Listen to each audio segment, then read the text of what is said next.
যে কর্মসূচি সংস্কার কর্মসূচি উপস্থিত আমাদের দাউদকান্দি উপজেলার নেতৃবৃন্দ, আমাদের জেলার নেতৃবৃন্দ, এখানে উপজেলার গৌরীপুরে হচ্ছে, কেউ কেউ এটা নিয়ে একটু বুঝাবুঝি করছে যে এটা হেডকোয়ার্টার কিনা, মানে প্রধান কার্যালয় কিনা।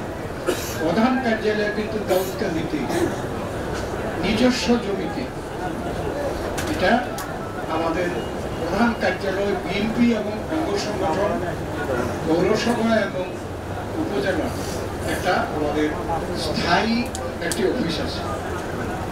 আর এই অফিসটি আমি চেয়েছিলাম যে আরো আগেই হোক, কিন্তু সুযোগ সুবিধার অভাবে এবং গত 16 বছর তো আমরা কোনো কিছু করতেই পারিনি।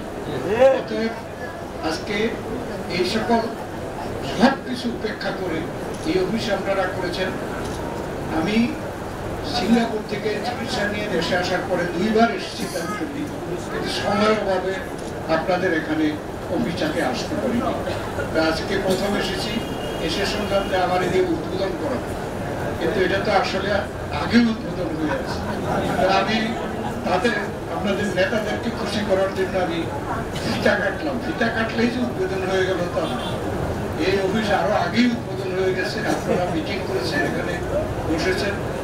আমি আজকে আপনাদের সাথে এসে এখানে বসতেছি, আমি অত্যন্ত আনন্দ। তো আমি এটা আশা করি যে আমরা এই কারণে এই যে আমাদের নেতা কর্মীরা এত নির্যাতিত হয়েছে সারা বাংলাদেশে, আমার দাউদকান্দি, তিতাস, মেঘনা, সর্বত্র, কিসের জন্য? মানুষের অধিকার ফিরে পাওয়ার জন্য। এবং আজকে যারা সরকারের, তারাও কিন্তু বলেছে মানুষের অধিকার ফিরিয়ে দেওয়ার জন্য তারা ক্ষমতায় এসেছে। আপনারা দেখেছেন যে আমরা বিএনপির পক্ষ থেকে বারবার বলছি যে অতি দ্রুত যে সকল সংস্কার তারা করতে চান, সংস্কার শেষ করে দ্রুত নির্বাচনের রূপরেখ দেওয়ার জন্য। স্যার যখন 1979 সালে ধানের শেষ নির্বাচনে আসেন, এই গৌরীপুর ছিল স্যারের নির্বাচনের ঘাঁটি। গৌরীপুরের মানুষ সারা জীবন সব সময় নিরন্তরভাবে স্যারকে ভালোবেসে ভোট দিয়েছেন এবং স্যারের প্রতি গৌরীপুরের মানুষের অনেক ভালোবাসা। আমরা আমার কাছে আমাদের সৌভাগ্য হয়েছিল আমাদের 31 দফার একটি দফা নিয়ে সরাসরি আমাদের দলের আগামীর অহংকার, আগামী দিনের বাংলাদেশ জনাব তারেক রহমান সাহেবকে প্রশ্ন করি এবং তিনি সেই প্রশ্নের উত্তর দিয়ে একটি সমাধান তিনি সেখানে দেন। এরকম অনেকেই প্রশ্ন করেছেন।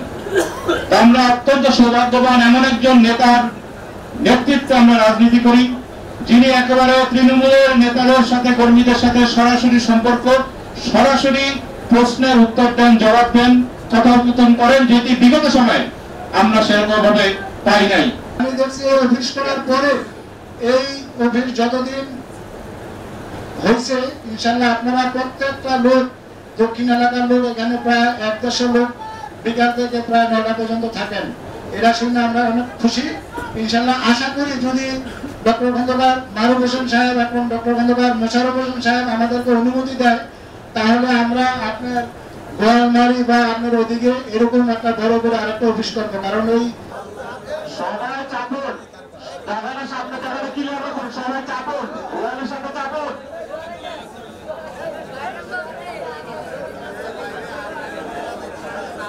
কেউ ডাকাবেন না, পেছন থেকে কেউ ডাকাবেন না।